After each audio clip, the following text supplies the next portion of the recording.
In patch 2.4, a lot of skills got improved in Diablo 2 Resurrected, and even some mechanics changed. So we're going to do a small mini-series on the most powerful and the most improved builds of the patch, starting today with one of my personal favorites, the Hydra Sorceress, with the major change being the removal of the Hydra Castellet as well as the addition of improved synergies. In previous patches, Hydra dealt reasonable damage, but always felt held back by the extremely long casting delay, which often made the build feel far less mobile than other Sorceress builds. With this change, we are much more in line with the feel of a trap assassin, able to bring to bear a grand total of 6 three-headed Hydras very quickly at any location we desire. As you can tell from the footage in the background, at high levels this completely melts bosses. And while I still think Blizzard will be the preferred tool for low-geared magic finds specifically,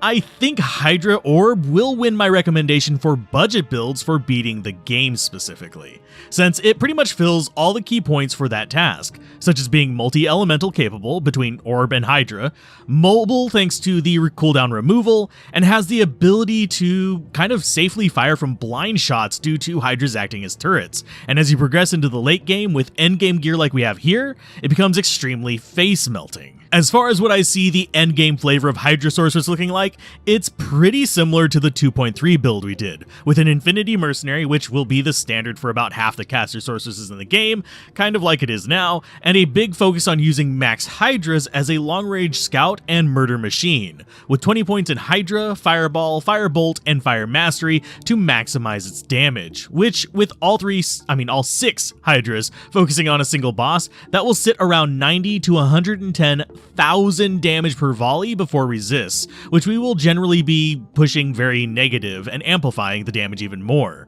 This is because the listed damage on Hydra is per head, and you get 3 heads per Hydra for a total of 18 alive at any given time. Now, as far as the other spells, I generally recommend using Orb as the support spell on this because it is the superior sub 30 point investment skill for a second element, and if you're questing as low gear, you'll actually max Orb before doing the Hydra synergies, but if you're respeccing into Hydra in the late game after completing all the quests, you'll want to max Hydra first and then dump in the spares into Orb, since you get to choose your farming locations and won't have to worry as much about immunes blocking you. The reason I have the one hard point into Cold Mastery here is because I've tested this build with a few weapon options outside of our current gear and didn't want to have to burn a lot of tokens, but with this specific setup it's unnecessary, though do remember if you're not using Tal Rasha's gear, you will need this hard point for Orb to be effective. As far as the lightning tree, we just went with the 1 point wonders as usual, with 1 hard point in static for helping against certain rare dual immunes that are unbreakable by the mercenary, and it's also handy whenever you're just going through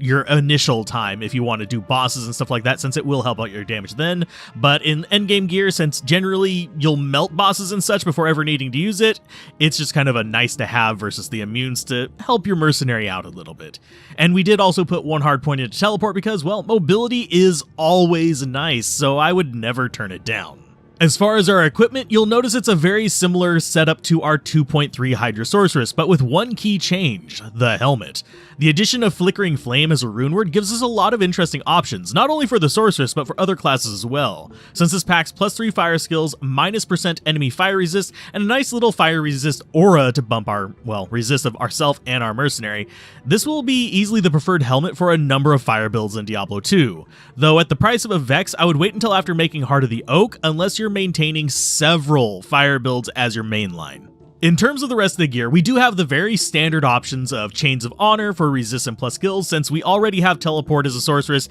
and due to our gear choices, we need that resistance bump more than the strength bump of Enigma. We also have Dual Stone of Jordans in, well, just for plus skills, though you can easily swap these out for Magic Find Rings if you need them, or Faster Cast if you're looking for a more spam-oriented build without the Tal Rasha gear. Obviously, as a fire mage, we also want to use Mage Fists as our default faster cast gloves, since they will give us a reasonable damage boost on top of the help with casting speed. And finally, in the normal stuff, we have War Travelers for that extra bit of magic find, though there's a few fun options that you can use here instead. It's mostly just for fun more than efficiency, and I just like having that little bit of magic find for just finding nice things. The big gear points for us are the ones most people accidentally go for plus skills in rather than utility. And utility on a Hydra Sorceress is very important since Hydras are treated as spells in terms of mastery and resistance effects rather than summons like traps are. This means minus resists from things like our Phoenix Shield and the earlier mentioned Flickering Flame give them the resistance reduction effects,